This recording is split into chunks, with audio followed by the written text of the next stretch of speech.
Assalamu alaikum wa rahmatullahi wa barakatuh. Welcome back to our Fundamentals of Islam, Part 1. If you can turn to page number 36, inshallah, today we'll be going through some of the Madani pearls of sneezing. While sneezing, keep your head downward and cover your mouth.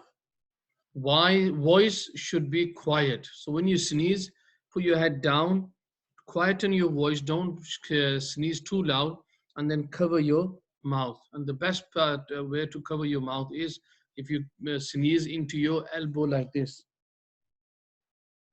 It is a sunnah to recite Alhamdulillah after sneezing. It is wajib for the hearer to recite Yarhamukallah. So if someone sneezes and you hear him say, or you hear her say Alhamdulillah Rabbil Alameen, or even Shukr Alhamdulillah, then it is wajib, necessary for you to say the word Yarhamukallah. Let's repeat it once more. Yarhamukallah.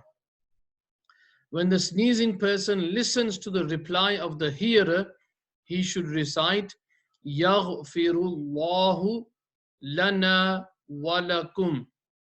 Yaghfirullahu lana walakum. Yaghfirullahu lana walakum. Now this is a sunnah to recite that.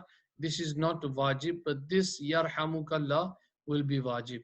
So inshallah, next time when we sneeze, if we can sneeze according to the sunnah, inshallah we'll be rewarded for that as well.